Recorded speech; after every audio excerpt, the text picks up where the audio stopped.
Bonjour et bonjour Johan Yangting. Bonjour Jérôme. Donc nous nous retrouvons pour cette deuxième vidéo sur ton interview par rapport à ce deuxième axe de ta spécialisation qui est la créativité. C'est bien ça. Et tu as, en plus d'avoir créé une formation sur la négociation comme nous avons pu voir précédemment, tu as créé une formation spécifique à la créativité avec une nouvelle méthode finalement. C'est ça, oui. Est-ce que tu peux nous en dire plus et notamment pourquoi tu as fait une formation sur la créativité? Donc comme je l'ai dit, quand je m'étais lancé en tant qu'entrepreneur, je m'étais mis dans le blogging et je n'avais pas qu'un blog. Le pro influence, en fait, le blog sur l'influence, c'était le deuxième blog que j'avais lancé. Et le premier blog que j'avais lancé, c'était un blog donc jeanting.com, c'était un blog sur l'entrepreneuriat et un peu où je racontais mon aventure quand j'étais jeune entrepreneur qui se lançait, on va dire. Et j'avais une audience où je parlais parfois de techniques de créativité et j'ai remarqué que c'était le sujet qui leur plaisait le plus et où j'avais le plus de demandes. Donc en fait, je me suis rendu compte que depuis que je suis entrepreneur, il y a beaucoup la créativité était vraiment indispensable. C'est-à-dire qu'il faut trouver une idée de business, il faut savoir se différencier, il faut savoir apporter du contenu original pour vraiment s'imposer sur un marché de plus en plus concurrentiel. Donc selon moi, ce ne sont pas les personnes les plus compétentes qui réussissent, ce sont les plus créatives. C'est-à-dire celles qui vont avoir une faculté à innover, à trouver de nouvelles idées, à vraiment se faire la différence sur un marché très concurrentiel. Donc, comme je l'ai dit, j'avais un blog avec nos entrepreneurs et la question que mes lecteurs me posaient souvent, c'est justement comment devenir plus créatif, comment développer sa créativité, est-ce que j'avais des outils ou techniques pour le faire. Donc voilà, c'est pour ça que j'ai créé justement cette formation, encore une fois à la demande de mon audience. Et qu'est-ce que la méthode Créate, le cœur même de ta formation sur la créativité? Oui, donc la méthode Créate, en fait, j'ai nommé ça Créate, c'est-à-dire C-R-E-A-T, parce que en fait, je trouvais que c'était déjà un nom qui accrochait pas mal et qui avait bien la racine de créativité. Et c'est en fait un processus que j'utilisais pour moi-même, c'est-à-dire que quand je devais trouver des nouvelles idées, trouver par exemple des stratégies marketing un peu originales, des façons différentes de faire les choses, j'utilisais un processus et j'ai décidé de le formaliser. C'est-à-dire que comme ça marchait pour moi, je me suis dit que fallait que je fasse en profiter aussi les entrepreneurs. Et donc j'ai formalisé via une méthode que j'ai nommée justement méthode Créate, qui est en fait un processus en 5 étapes. Donc la première étape pour le C, c'est la concentration, c'est-à-dire qu'il faut se mettre dans une étape d'esprit créatif. On va se mettre vraiment dans un état où on va être plus propice à la créativité. Ensuite, le R, pour la réflexion, va consister à bien définir sa problématique, donc son problème actuel ou alors l'objectif qu'on veut atteindre, et justement comment on va y arriver. Parce que quand on veut faire preuve de créativité, il y a toujours un but derrière, c'est-à-dire que ça peut être trouver une idée de business, trouver une idée d'article, trouver par exemple une campagne publicitaire originale.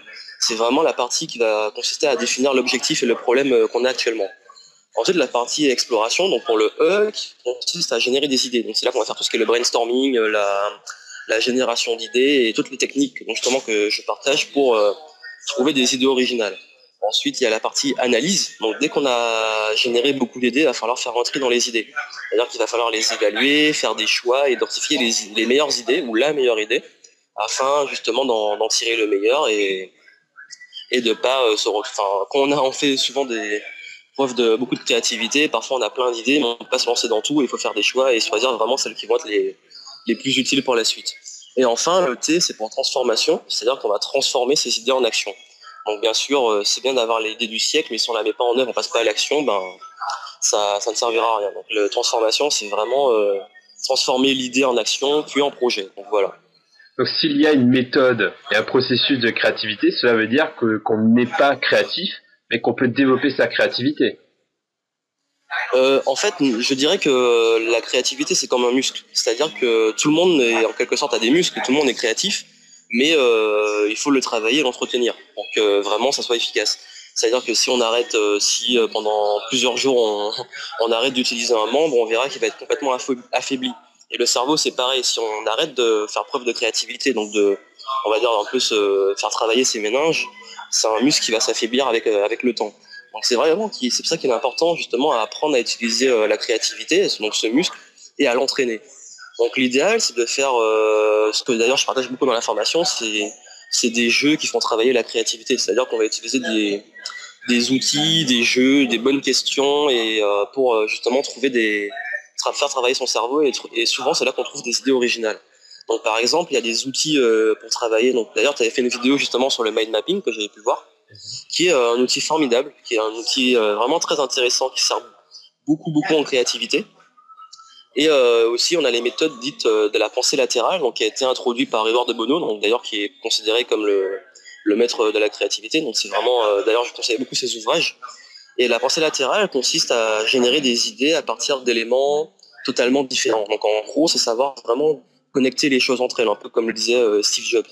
Alors, si vous avez, par exemple, vous allez pouvoir générer, ça peut être par exemple générer une histoire à partir de mots qui n'ont rien à voir entre eux. Donc c'est là qu'on voit par exemple qu'avec des choses dont on n'a pas forcément idée que ça pourra générer des idées originales, on va créer des choses totalement insensées, vraiment originales pour la suite. Donc voilà.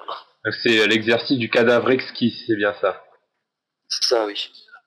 Et selon toi, est-ce qu'il y a une place à la créativité dans les soft skills? Oui, donc la créativité, je pense qu'elle fait vraiment la différence. C'est-à-dire que sans créativité, on n'aurait pas toutes les grandes inventions de l'histoire. Et vraiment, si personne n'avait un jour imaginé qu'on pouvait voler, il n'y aurait pas eu des avions. Si on n'avait pas imaginé qu'on pourrait avoir de la lumière partout, on n'aurait pas eu l'électricité, etc. Donc c'est vrai que toute innovation, quelque part, vient de la créativité. Et en fait, pour moi, la créativité permet de sortir des chantiers battus et d'aller de l'avant. Donc l'innovation, comme je l'ai dit, elle vient des personnes créatives et visionnaires. Donc selon moi, la créativité est très liée à la proactivité, justement, et elle constitue les soft skills les plus importants avec l'efficacité et la communication. C'est-à-dire que quelqu'un de créatif va pouvoir justement créer des choses nouvelles, innover. Et en plus, il a la capacité à être efficace pour mettre ces nouvelles idées en œuvre et en plus être suffisamment habile pour les communiquer et vendre ses idées, ben là, il a toutes les choses sur son côté. Donc je pense vraiment que la créativité, c'est un des soft skills les plus intéressants. Comme je l'ai dit, quand c'est combiné à l'efficacité et la communication, là, vraiment, je pense que c'est un trio qui met toutes les chances de succès de l'autre côté. Et pour finir donc cette interview, lors de la précédente vidéo, tu as partagé avec nous des conseils pour mieux négocier. Et là, j'ai envie de te poser la même question. Est-ce que tu aurais des conseils pour nous aider à devenir plus créatifs et innovants? Oui, donc comme je le disais avant, je pense qu'il y a beaucoup de façons de devenir créatif. Et le premier conseil que je veux donner, c'est de sortir de la zone de confort, c'est-à-dire de changer ses habitudes. C'est pas en restant dans une zone de sécurité qu'on va arriver à être vraiment créatif.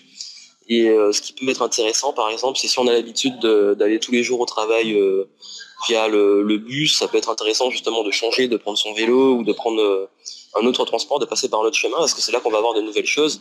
Par exemple, si on a l'habitude de travailler dans un environnement particulier, il peut être intéressant de changer.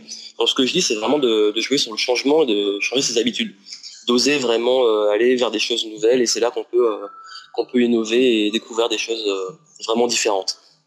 Ensuite, mon deuxième conseil serait de s'aérer l'esprit, c'est-à-dire que je considère que les murs qu'on peut avoir autour de nous limitent notre créativité. C'est-à-dire que si on est dans un bureau enfermé entre quatre murs, on aura plus de mal à être créatif que si on est dehors dans un parc en plein air ou près de la mer, où on va justement avoir un champ de vision beaucoup plus large et même parfois des idées qui arrivent à n'importe quel moment. Il m'arrive très souvent d'avoir des idées vraiment originales à des moments où je m'y attends pas. C'est-à-dire quand je suis avec des amis, quand je fais du sport, etc. Les idées arrivent vraiment au moment où on s'y attend le moins. Donc je considère vraiment qu'il est important de sortir, de s'aérer l'esprit.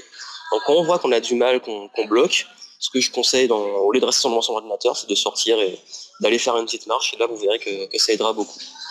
Ensuite, mon troisième conseil serait, comme je l'ai dit, vraiment dans l'interview, c'est d'entraîner son cerveau. C'est-à-dire de faire des petits jeux créatifs. Bon, ça peut être par exemple donc des jeux de la pensée latérale. Justement, vous prenez des mots aléatoires et vous générez une histoire avec. C'est-à-dire que vous prenez 5 mots et vous devez insérer ces 5 mots dans une histoire que vous allez créer vous-même. Ou alors une autre idée intéressante, ça peut être de combiner deux objets. C'est-à-dire que vous allez prendre deux objets que vous avez à portée de main. Donc par exemple, là, je te parle d'un Starbucks pas loin de Times Square. À côté de moi, j'ai justement mon gobelet de café et mon iPhone avec lequel je fais la communication. On pourrait justement se dire comment on pourrait combiner les deux pour faire l'innovation. Donc là, je sais pas trop, j'ai pas trop le temps de réfléchir. On y passerait du temps, mais c'est vraiment pouvoir prendre des objets aléatoires dans notre environnement et pouvoir les lier. C'est d'ailleurs ce que font souvent les inventeurs qui créent de grandes innovations, ont créé de grandes innovations dans l'histoire. Ensuite, il est important d'utiliser des outils, donc c'est-à-dire par exemple, comme tu en avais parlé il y a pas longtemps, le mind mapping, ou encore se poser les bonnes questions, c'est-à-dire faire des séquences de questions comme celle que j'aime beaucoup, c'est la technique des 5 pourquoi, c'est-à-dire qu'on va se poser la question 5 fois pourquoi et y répondre. C'est là vraiment qu'on va pouvoir définir un problème. Donc avec les bons outils et les bonnes questions, on peut facilement arriver à générer des idées créatives. Donc pour ceux qui sont blogueurs et qui nous écoutent, il y a la technique qui est très efficace, qui est la technique du QQOQCP, donc dont je parle d'ailleurs sur mon blog pour ceux qui veulent avoir plus de détails. C'est qui permet justement de poser la question qui, quoi, quand, où, comment, pourquoi, etc. Et ça permet justement de générer un maximum d'idées d'articles ou même de traiter un sujet dans sa globalité. Et enfin, le dernier conseil que je donnerais pour devenir créatif, c'est de voir d'autres personnes, c'est-à-dire d'utiliser l'intelligence collective. Et c'est vraiment que les meilleures idées arrivent, c'est quand on discute avec d'autres personnes et qu'on a des points de vue totalement différents. Donc si vous êtes dans le marketing, je vous conseille d'aller voir des personnes qui n'ont rien à voir avec le domaine, par exemple des personnes qui sont dans la finance ou même des personnes qui ne connaissent rien au marketing. Et c'est vrai que d'avoir une vision de quelqu'un qui ne connaît rien à notre domaine, ça peut nous apporter un point de vue différent et des idées vraiment très fraîches. Donc voilà, donc pour les 5 conseils, je vais récapituler, c'est sortir de la zone de confort, donc adopter le changement. Ensuite, s'aérer l'esprit, donc essayer de vraiment sortir, de pas rester cloisonné.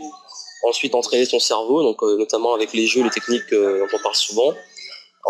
Et enfin, utiliser des outils, donc se poser les bonnes questions et surtout parler avec les autres et avoir différents points de vue. Donc voilà. Alors, merci beaucoup pour ces conseils. Avec Merci ça, il n'y a plus qu'à aller à respirer de l'air frais et de prendre son vélo et de travailler notre cerveau. Alors merci Joanne, et on se retrouve sur une 3e vidéo pour ton autre axe de spécialisation. Très bien. À très vite. À bientôt.